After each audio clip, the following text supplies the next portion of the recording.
Part 3। सुहानी नाराज होकर कमरे से बाहर चली गई।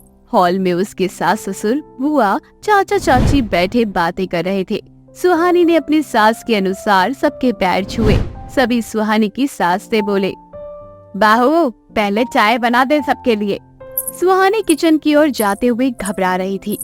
उसने मुश्किल से 2 या 3 बार चाय बनाई थी, वो भी कभी सही नहीं बनी थी। शादी के एक दिन पहले मम्मी से उसने चाय बनाना सीखा था, पहली रसोई के लिए। पर सुहानी घबराई हुई थी। वो उसी घबराहट में चाय बनाना शुरू कर देती है और कुछ देर में चाय बन जाती है।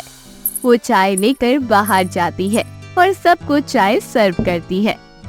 सर्व करने के बाद वे वहीं खड़ी हो जाती है, जिसके बाद सभी चाय पीकर सुहाना की बहुत तारीफ करते हैं। सबको चाय बहुत पसंद आती है, लेकिन उसकी सास कुछ नहीं बोलती। सबने उसको नेक दिया।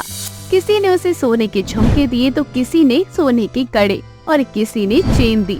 ये सब पाकर सुहानी खुश हो रही थी कि तभी उसकी सास ने उसके हाथ से सब छीनते हुए वह बोली, बाहू इनको तो मैं संभाल कर रख दूंगी, तू जाकर नाश्ता बना ले। सुहानी की 1 मिनट की खुशी फिर टेंशन और गुस्से में बदल गई। उसके बाद सुहानी किचन में जाकर सबके लिए नाश्ता बनाने लगी। कुछ देर में नाश्ता बन जाता है और वो सबको नाश्ता करवा देती है। और फिर वह जैसे ही बैठी तो उसकी सास ने एक और आदेश दिया, दोपहर का खाना तैयार कर ले।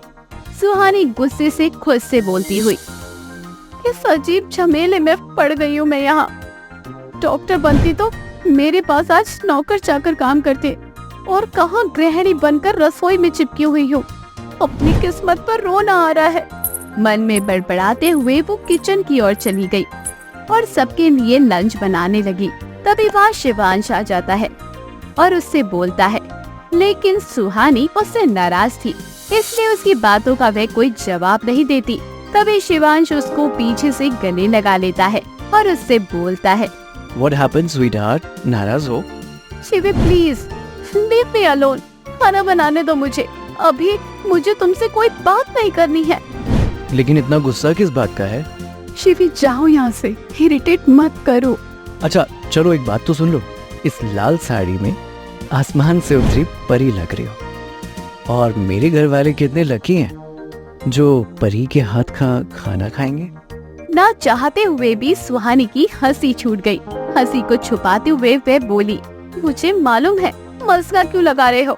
सुबह जो मुझसे बदतमीजी से बात की, उस गलती को धोने के लिए ना। Suhani, I am really very sorry. आगे से ऐसी गलती नहीं होगी। देखो ना, कान पकड़ लिया। पागल हो क्या? मम्मी जी देख लेगी, क्या बोलेगी। आते ही बेटे को गुलाम बना लिया।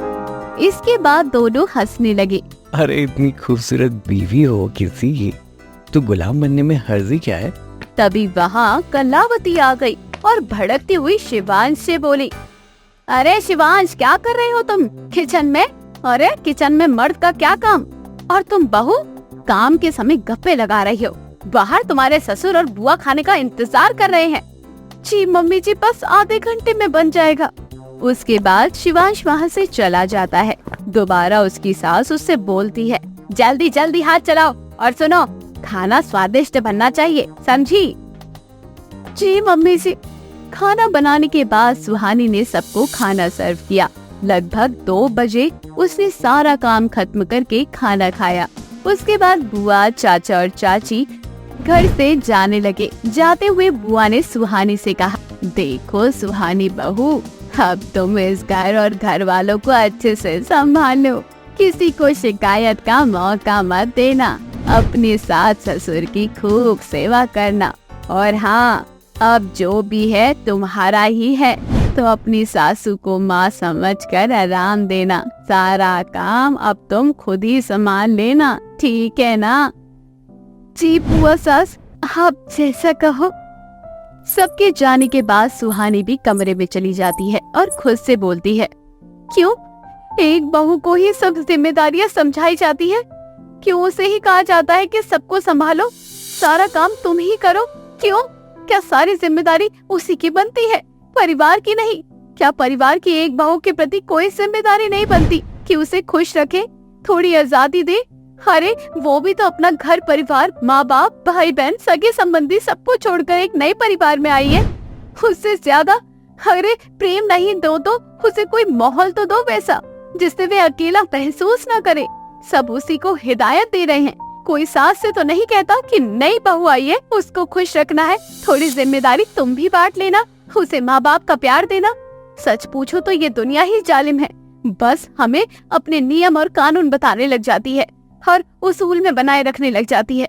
इन्होंने बस नई बहू से सारी उम्मीदें जो बांध रखी हैं, पर उसकी इच्छा कोई नहीं जानना चाहता। तभी शिवांश और उसके सास ससुर आ गए और सब लिविंग रूम में बैठकर बात करने लगे। वो भी लिविंग रूम में आ गई। सुहानी को सख्त मनाई थी ससुर के सामने ना बोलने की, सो वे एक कोने में चुपचाप जाकर बैठ गई और वे उनकी बातें सुन रही थी। तभी उनकी घर की डोरबेल बजती है। सुहानी के पापा और भाई सुहानी से मिलने आए थे। उन दोनों को देखकर सुहानी बहुत ज्यादा खुश हो गई। शाम को वो लोग चले गए। उनके जाने के बाद सुहानी फिर से उदास हो गई।